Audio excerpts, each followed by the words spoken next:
প্রতিদান। আল্লাহ রাসূলের এক সম্মানিত সাহাবী ছিলেন হযরত সাবিত ইবনে কায়েস রাদিয়াল্লাহু তাআলা আনহু। জাহেলী যুগে তিনি একবার বন্দী হয়েছিলেন প্রতিপক্ষের হাতে। সেখান থেকে তাকে উদ্ধার করেন জাবির নামক এক ইহুদি। এরপর ইতিহাসের পাতা পাল্টে গেল। মদিনায় এলেন প্রিয় নবী সাল্লাল্লাহু আলাইহি ওয়াসাল্লাম। সেখানকার ইহুদিরা ষড়যন্ত্র পাকাতে আরম্ভ করল নবী সাল্লাল্লাহু আলাইহি ওয়াসাল্লামের বিরুদ্ধে। এক পর্যায়ে অপরাধী ইহুদি পুরুষদের বিরুদ্ধে মৃত্যুদণ্ড ঘোষণা করলেন নবীজি। মৃত্যুদণ্ডপ্রাপ্তদের মধ্যে সেই ইহুদি জাবিরও ছিল। সাবিত রাদিয়াল্লাহু তাআলা আনহু কিন্তু মনে রেখেছিলেন জাবিরের কথা। তিনি আন্তরিকভাবে জাবিরের প্রতি কৃতজ্ঞ ছিলেন। বিপদের দিনে তিনি গেলেন জাবিরের কাছে। জাবির তখন এক বুড়ো মানুষ।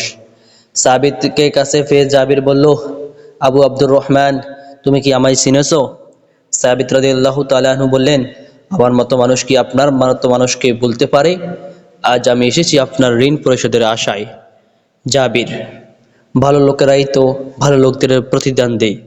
এরপর সাবিত রাসূল সাল্লাল্লাহু আলাইহি সাল্লামের কাছে এসে বললেন, হে আল্লাহর রাসূল, আমাকে জাবির একবার খুব বড় উপকার করেছিল, আমি তার প্রতিদান দিতে চাই। তার রক্ত আমাকে দান করুন, অর্থাৎ তার জীবনকে ভিক্ষা দিন।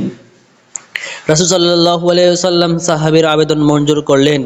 বললেন, হ্যাঁ তাই হোক। সাবিত ফিরে গেলেন জাবিরের কাছে। বললেন, রাসূল সাল্লাল্লাহু আলাইহি ওয়াসাল্লাম তোমার রক্ত আমাকে দান করেছেন, আর আমি তোমাকে তা ফিরিয়ে দিলাম। জাবির বলল, এখন আমি একজন পরিবার পরিজনহীন বৃদ্ধ, জীবন দিয়ে আমার কি হবে? সাবিত আবারও ফিরে গেলেন রাসূল সাল্লাল্লাহু আলাইহি ওয়াসাল্লামের কাছে। বললেন, হে আল্লাহর রাসূল, আপনি জাবিরের স্ত্রী ও সন্তানদেরকে আমাকে দান করুন। এবারও রাসূল সাল্লাল্লাহু আলাইহি ওয়াসাল্লাম তার কথা রাখলেন। বললেন, তারা তোমার সাবিত ফিরে গিয়ে জাবিরকে জানালেন এই কথা। বললেন, রাসূল সাল্লাল্লাহু আলাইহি ওয়াসাল্লাম তোমার পরিবার পরিজন ও সন্তানদেরকে আমায় দিয়েছেন, আমি তাদেরকে সবাইকে তোমাকে দিলাম।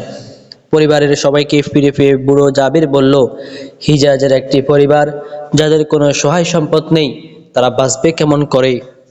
সাবিত আবার রাসূল সাল্লাল্লাহু আলাইহি ওয়াসাল্লামের কাছে ফিরে গিয়ে জাবিরের সম্পদ ফিরিয়ে আনলেন। জাবিরকে তা জানিয়েও দিলেন। এরপর বুড়ো বলল, ওহে সাবিত, চাইনিজ আয়নার মতো দেখতে যে যুবকের চেহারা, সেই কাব ইবনে আসাদের খবর কি? সাবিত, সে তো নিহত হয়েছেন।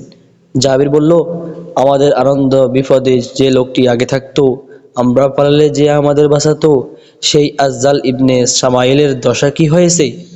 সাবিত বলল, সেও নিহত হয়েছে।